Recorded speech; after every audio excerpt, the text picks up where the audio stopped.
है। Time management क्या है? 24 घंटे आपका विशेष अधिकार है। 24 घंटे आपका क्या है?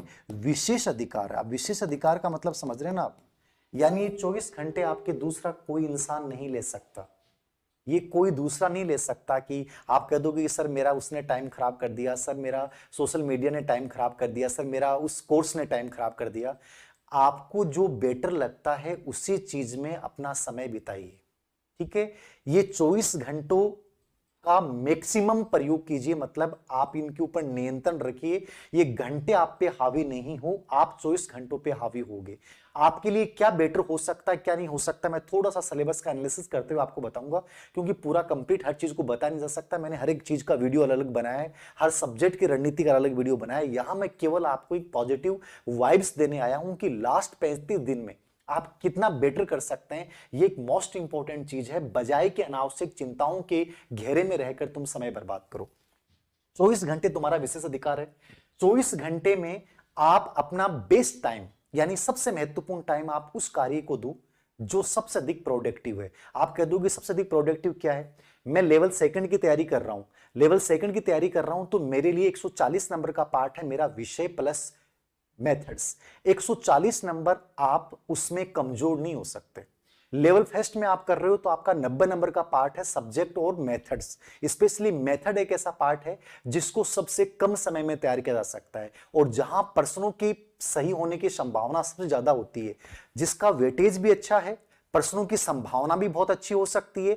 मतलब आपको अपना उस फील्ड को चुनना पड़ेगा कि जहां मैं मेहनत करूं और उसका आउटपुट ज्यादा आ सकता है। ये टाइम मैनेजमेंट है तुम्हारा कि 24 घंटे तुम्हारे पास है। 24 घंटे जो 35 महीनों से तैयारी कर रहा है उसके पास भी है, आप जो 35 दिन में करोगे उनके पास भी है। लेकिन उन 24 घंटों का प्रभावी प्रयोग कैसे करना है, यह तुम्हारा टाइम मैनेजमेंट कहलाएगा। जैसे मैं हमेशा परीक्षा से पहले 2:30 या 3 बजे उठता था और 3 बजे से लेकर और 10 बजे तक मैं मैक्सिमम उन टॉपिक्स को कवर कर लेता था, यानी मेरा सबसे बेस्ट टाइम उस समय में ले लेता था। अब 10 बजे के बाद जो मैं टाइम देता था, यानी मेरी स्टडी बहुत मतलब लंबी थी। लंबी का मतलब मैं कभी परेशान होता ही नहीं था पढ़ते हुए। मैंने आपको पहले बताया था मैं 18 घंटे पढ़ लेता था परीक्षा से 1 महीने पहले। मेरा पावर बढ़ जाता है।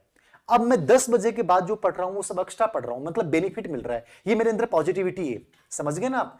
आपने अपना शुरुआती समय सबसे महत्वपूर्ण कार्य को दिया तो बाद का समय अपने आप प्रोडक्टिव बन जाएगा, क्योंकि तुम्हारा कॉन्फिडेंस बढ़ जाएगा कि आज मैंने सुबह के 6 घंटे निकाल लिए और मैंने 6 घंटे गजब तरीके से पढ़ लिया। अब जो आ रहा है वो बोनस आ रहा है। और यदि मान लीजिए तुमने अपने 24 घंटे तुम्हारे पास हैं और तुमने शुरुआती 5 घंटे सबसे बकवास कार्य में दे दिए, वो चाहे आपका कोई भी ऐसा कार्य हो सकता है जो आपकी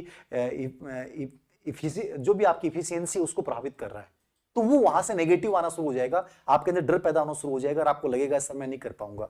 सिंपल सा रीजन है, 35 दिन कम नहीं होते हैं, बट उन 35 दिनों का तुम प्रयोग कैसे करोगे उस पर सब कुछ डिपेंड करेगा। मैं ईमानदारी से अभी बोलता हूं कि एक बच्चा यदि मेरे बताई गई योजना पे काम कर लेगा तो वो उन बच्चों को पछाड़ देगा जो 35 महीनों से पढ़ रहे हैं। सिर्फ 35 दिन में बहुत अच्छा कर सकता है ईमानदारी से। मैं एक टास्क दूं आप लोगों को, डेली के मैं टास्क दूं, आप लोग कहते हो ना कि सर 35 दिन में क्या किया जा सकता है, सिलेबस बहुत बड़ा है। सिलेबस बहुत बड़ा नहीं है, पूरा सिलेबस मैंने पिछले 4 दिन में दोबारा एनालिसिस किया। मैंने देखा है कि करंट का टॉपिक है वही जीके में है, जीके में ज्योग्राफी का टॉपिक है वही करंट में है, जो धार्मिक संस्थान है वही लोक देवता से जुड़ा हुआ है। मतलब कुल मिला के आपके जीके के ऐसे टॉपिक्स, ठीक है ना, जिनको को रिलेवेंट करके बहुत कम समय में तैयार किया जा सकता है। यही मैंने देखा मेथड्स में, जो बच्चे लेवल फर्स्ट की तैयारी कर रहे हैं उनके सब्जेक्टों के मेथड के 3-4 टॉपिक सभी में कॉमन है। मतलब एक टॉपिक को तुम ढंग से पढ़ लो तो तीनों चारों सब्जेक्ट का टॉपिक कॉमन हो गया। अब तुम लोग इतना एनालिसिस नहीं कर सकते क्या कि यार ऐसी कौन सी चीजें हैं, ऐसा कौन सा पार्ट है जिसको बहुत अच्छा तैयार किया जा सकता है? तो सिंपल सी बात याद रखना, माइंड पॉजिटिव रखना है। माइंड पॉजिटिव से टाइम मैनेजमेंट होगा। टाइम मैनेजमेंट में सबसे महत्वपूर्ण समय को सबसे महत्वपूर्ण कार्य में देना है। अब इसका एक तरीका बताता हूं आप लोगों को, सुनिएगा। टाइम मैनेजमेंट में आपने टॉपिक्स की 3 कैटेगरियां बना दो। कितनी कैटेगरियां बना दो? 3 कैटेगरियां बना दीजिए। याद रखना 3 कैटेगरियां कौन सी, जो आप जो बना सकते हो बना दीजिए। जैसे एक ब्लैक मैंने बनाया, एक रेड मैंने बनाया और एक अपन ले सकते हैं, हम ब्लू ले सकते हैं, ठीक है ना। ये 3 कैटेगरियां मैंने बना दी, आराम से बना दूंगा मैं टॉपिक के नाम सहित। मैं प्रत्येक टॉपिक का, जैसे मान लीजिए मेरा ब्लैक कैटेगरी वो हो सकती है जो मुझे टॉपिक समझ में नहीं आते हैं, मैंने आज तक समझ में नहीं आए हैं, आप फालतू में परेशान नहीं हो, उन टॉपिक्स को आप अनावश्यक रूप से प्रेशर में मत लीजिए, छोड़ दीजिए, छोड़ दो इसको। ग्रीन टॉपिक वो हैं जो आपके समझ में आते हैं, आपने एक बार पढ़ लिए लेकिन आपकी याद नहीं है, और ब्लू टॉपिक आपके वो हैं जो आपकी कंप्लीट याद हो और आपको बहुत अच्छे समझ में आता है। इस टॉपिक को आपको सबसे कम समय देना है क्योंकि आपने इसको पढ़ रखा है और आप परीक्षा से एक बार अपनी आंखों से निकाल दोगे, वो टॉपिक आप भूल नहीं पाओगे। आप लोग ये कहते हो ना कि सर मैं टॉपिक भूल जाता हूं, मेरी याद नहीं रहता है, ये तुम्हारा भ्रम है और कुछ नहीं है। मैं कभी भी, मेरा 12वीं की पढ़ी हुई चीज भी ईमानदारी से जिस चीज को मैंने पढ़ा था वो मेरे आज भी याद आ जाएगी, ठीक है ना। मुझे बीएड में एक टीचर ने बताया था कॉन्सेप्ट का मतलब क्या होता है, संप्रत्यय का मतलब क्या होता है, मुझे आज भी याद है।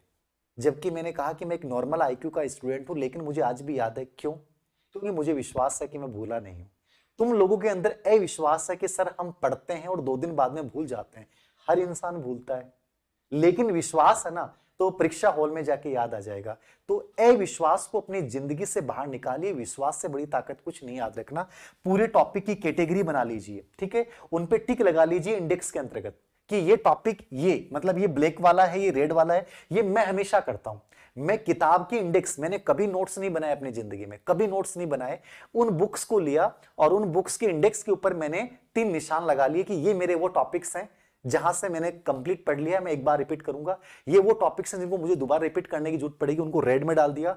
ब्लैक टॉपिक्स ऐसा हो सकता है, इतिहास में एक पार्ट होता है साउथ इंडिया, मैं साउथ इंडिया को हमेशा सिर्फ उन चीजों को पढ़ता था जहां से प्रश्न आता था। साउथ इंडिया इतना हार्ड होता था और मेरा आज तक साउथ इंडिया में प्रश्न गलत नहीं हुआ। सबसे कम समय दिया, सबसे कम समझ में आता था, लेकिन मैंने हमेशा उसके साथ स्मार्ट तरीका अपनाया कि यार मुझे कम समय में यहां से प्रश्न करने हैं, केवल उन चीजों को पढ़ लो। अरे बहुत आसान है चीजें। आप लोगों को लगता है कि सर बहुत मुश्किल है, कुछ भी नहीं हो पा रहा, सिलेबस बवंडर की तरह दिमाग में हावी हो रहा है, कुछ समझ में नहीं आ रहा। सर हार रहे हैं, जो हुआ नहीं उससे पहले हार रहे हैं। मैं कहता हूं उनकी कैटेगरी वाइज बांट लीजिए। एक ग्रीन कैटेगरी दे दीजिए एक टॉपिक्स को, वो टॉपिक्स जहां से सबसे अधिक प्रश्न आता है, और यदि वो याद नहीं है तो आपको उनको सबसे अधिक समय देना है। मतलब इस प्रकार से इंडेक्स में आप टॉपिकों की कैटेगरी निर्धारित कर सकते हैं। कुछ टॉपिक ऐसे होते हैं जो सिलेबस में दिए हुए होते हैं जबकि उनसे प्रश्न आता ही नहीं है, उनको आप क्रॉस की कैटेगरी डाल दीजिए। कुछ ऐसे टॉपिक होते हैं जो आपके समझ में कम आते हैं और आपको लगता है कि समझ नहीं पाऊंगा, छोड़ दीजिए। केवल उनके आए हुए प्रश्न आपने देख लिए, बाकी छोड़ दिया, ठीक है। जरूरी नहीं है कि आप पूरा सिलेबस, कई बच्चे कहते हैं क्या सर आप पूरा सिलेबस कवर किया जा सकता है? पूरा सिलेबस आप 35 महीने से भी पढ़ रहे हैं तो भी याद नहीं रहेगा। आप कोशिश करें कि मैं 90%, या आप कोशिश करें कि मैं अब फिलहाल कर रहा हूं तो मैं 80% से लेकर और 85% सिलेबस कवर कर लूं। अब आपको यह पता चलना चाहिए कि उस 85% सिलेबस में वो टॉपिक्स कौन से हैं जहां से हर एग्जाम में प्रश्न आता है। जैसे मान लीजिए आप जीके को लेते हैं, ग्रेड 3 के कोर्स जीके को लेते हैं, आप ज्योग्राफी पढ़ रहे हैं, ज्योग्राफी में पता है कि जनसंख्या पे 3 प्रश्न आएंगे, करंट से रिलेटेड भी प्रश्न आ जाएगा, यहां भी आ जाएगा, ठीक है। धात्विक अधात्विक खनिज के ऊपर डेफिनेटली प्रश्न आएगा, 2 प्रश्न भी आ जाए, ठीक है। आपकी ऊर्जा संसाधन परंपरागत और गैर परंपरागत पे 100% प्रश्न आएगा। कितना समय मानते हैं? अब मैंने जो तीनों टॉपिक नाम दिए, जनसंख्या हो सकता है आपके 3-4 घंटे ले ले, बाकी ऊर्जा संसाधन, खनिज, मृदा और मृदा संरक्षण और वन संपदा, ये 4 टॉपिक आपने सुबह तय किए। सुबह 3 बजे मेरे साथ उठेंगे, 3 बजे उठते ही आपने टॉपिक तय किए कि ज्योग्राफी में गिनती के 1 2 3 4 5 6 7 11 टॉपिक हैं, इनमें से 3 टॉपिक कल मॉर्निंग में सर फोड़ डालूंगा। दीवार पे लिख दिए, धीर सार के साथ 3 बजे उठे और रात को तुम पढ़ रहे हो, तीनों टॉपिक आपने पढ़े। आप में से कई बच्चे कहते हैं कि सर क्या टॉपिक थ्योरी पढ़नी चाहिए? मेरी एक बात सुनिएगा, थ्योरी पढ़नी चाहिए मेरे अनुसार, ये मेरी व्यक्तिगत राय है। तुम प्रश्नों को याद नहीं कर सकते, समझ रहे हो ना आप? थ्योरी पढ़ी हुई है, उसके बाद आपने प्रश्न देखे तो आपके ये समझ में आ गया यहां से प्रश्न आ सकता है। थ्योरी 100% पढ़नी चाहिए, 100%। थ्योरी पढ़ी, उसके प्रश्न निकाले, चारों टॉपिक मॉर्निंग में तुमने लिखे और मॉर्निंग में लिखने के बाद तुमने पढ़ डाले। तुम्हारे सुबह देखना तुम कहोगे कि सर 35 दिन में बहुत अच्छा करूंगा। अरे टारगेट बेस कीजिए। अब 3 टॉपिक तुमने तय किए, कॉन्फिडेंस के साथ तुम सुबह उठे, कॉन्फिडेंस के साथ तुमने इन टॉपिक्स को पढ़ा, तुम्हारे याद नहीं हुए छोड़ दो, कोई बात नहीं है, इजी वे में तुमने कर लिया कि यार 3 टॉपिक मेरे पूरे हो गए, कॉन्फिडेंस यहीं से आता है। याद रखना बहुत सिंपल तरीका है, 80 से 85% सिलेबस कवर करना है। उस 85% सिलेबस में 90% सिलेबस में वो टॉपिक्स लेने हैं जो मोस्ट इंपॉर्टेंट है। अब जैसे मैं ये कर रहा हूं, इतिहास में जैसे जाओगे, राजस्थान की सभ्यताएं सिर्फ 30 मिनट का टॉपिक है, 5 सभ्यताओं के नाम दे रखे हैं, आए हुए प्रश्नों में से बाहर प्रश्न नहीं आएगा, 100% आएगा। राजस्थान के प्रमुख राजवंश, आप 35 घंटे पढ़ो तो भी कम है, लेकिन राजवंश में सिर्फ ओल्ड क्वेश्चन रिपीट होते हैं। मेवाड़ राजवंश ऐसा टॉपिक है, ओम जी सर पढ़ा रहे हैं उन्हें एजुकेशन ऐप पे, उनको पता नहीं कितना समय लग गया, लेकिन उस टॉपिक को पढ़ने का नजरिया कि यार यहां से प्रश्न कैसे आ रहा है, एक तरीका, एक स्मार्ट तरीका डेवलप करो ना, ये चीजें बहुत इजी हैं। अब यहां से मेन हेडलाइन 1857 की क्रांति, राजस्थान में प्रजामंडल आंदोलन, राजस्थान का एकीकरण, ये वो टॉपिक्स हैं जिनमें से 4 प्रश्न आएंगे। ठीक है, अब इन चारों टॉपिक्स में कितना समय लगेगा, चारों टॉपिक्स में कितना समय लगेगा, 4 घंटे लग सकते हैं, 5 घंटे लग सकते हैं। जो टॉपिक फिक्स हैं कि जहां से प्रश्न आएगा, उन टॉपिक्स को ग्रीन कैटेगरी में ले लीजिए और उन टॉपिक्स को पिछला आने वाले 10 डेज में पढ़ डालिए अच्छे से, एक एक प्रकार से क्राइटेरिया। ठीक है, मतलब राजस्थानी भाषा है, राजस्थानी भाषा पे 4 बिंदु दे रखे हैं। राजस्थानी भाषा की मैं आपको बताऊं, आरएस 2016 वाली जो एग्जाम थी उसके अंतर्गत एक मैं पतली सी बुक लेके आया था, हेराल्ड की, अब तो अच्छी नहीं आती, लेकिन उस समय वो बुक थी पतली सी, मैं उसको लेके आया और मैंने सिर्फ रास्ते में, यानी जयपुर जाते समय रास्ते में घंटे 1.5 घंटे पढ़ी थी, मेरा एक भी प्रश्न गलत नहीं हुआ। कहने का मतलब है विश्वास आपके अंदर है ना, तो आप बहुत सारे टॉपिक्स ऐसे हो सकते हैं जो पहली नजर में पढ़ोगे और वो भूल नहीं पाओगे। रीजन क्या है कि तुम अपने ऊपर इस परीक्षा को हावी कर चुके हो। जब ये परीक्षा 5 जनवरी की थी तब तुम कह रहे थे कि 5 जनवरी को होनी चाहिए, अब ये फरवरी में जाके हुई तो तुम लग रहा है कि बहुत जल्दी होगी, अब तो सिलेबस कवर नहीं हो पा रहा है। कभी भी हो जाए तुम्हें हमेशा ऐसा लगेगा, कोशिश ये करें कि बहुत रिलैक्स मूड में तुम करोगे तो बहुत बढ़िया तरीके से कर जाओगे। अनावश्यक प्रेशर लोगे तो चीजें नहीं कर पाओगे। बहुत सिंपल तरीके याद रखना। पूरा टॉपिक मैंने देखा, राजस्थान के धार्मिक स्थल, यदि लोक देवी देवता और मेले तैयार हो गए तो धार्मिक स्थल अलग टॉपिक पढ़ने की जरूरत ही नहीं है, वहीं तैयार हो गया। ठीक है, राजस्थान की फ्लैगशिप योजनाएं, एक जगह जन कल्याणकारी योजनाएं, करंट में दे रखा है अभिनव योजनाएं, तीनों एक ही टॉपिक है, एक जगह फ्लैगशिप योजनाएं हमने सुजस जो करवाई उसके अकॉर्डिंग पढ़ लिया। 100% है कि 3 प्रश्न आ जाएंगे फ्लैगशिप योजना पे, ये 3 जगह है। मतलब ऐसे टॉपिक को सिलेक्ट करो कि जहां से प्रश्न 100% आ रहा है उनको पिकअप कर लीजिए, उनको एक अलग लाइन दे दीजिए। हर प्रकार में आपने उद्योग तैयार कर लिए तो राजस्थान के खनिज संसाधन वो सब तैयार हो जाएंगे अपने आप। ठीक है, प्रमुख खिलाड़ी पढ़ रहे हो, मतलब सब कुछ नहीं पढ़ना प्रमुख खिलाड़ी में, करंट वाले खिलाड़ी पढ़ने हैं, मतलब मुश्किल से आपको 20-30 मिनट लगेंगे। राजस्थान के करंट खिलाड़ी, समसामयिकता भी तैयार होगी, ये भी तैयार हो गया। शैक्षिक परिदृश्य में मान लीजिए 8 या 9 प्रश्न आते हैं। नवाचार में आप कहते हो सर, कई बच्चे पूछते हैं ये माध्यमिक शिक्षा बोर्ड पढ़ना है क्या, अरे आपके सिलेबस में डाल ही नहीं रखा, जो नवाचार डाल रखे हैं, इस्माइल डाल रखा है, दीक्षा निष्ठा डाल रखा है, दीक्षा आपको पढ़ना है, दीक्षा राइज आपको पढ़ना है, हवा महल पढ़ना है, गिनती के 5-6 प्रोग्राम है। चाहे किताबों में मैंने भी कितना भी डाल दिया हो, क्या फर्क पड़ता है। आप स्मार्ट स्टडी कीजिए कि आपको ये यहां से प्रश्न आ रहा है कि अधीनस्थ सेवा चयन बोर्ड में इस्माइल प्रोजेक्ट से प्रश्न आ रहा है, बार बार दीक्षा राइज से प्रश्न आ रहा है।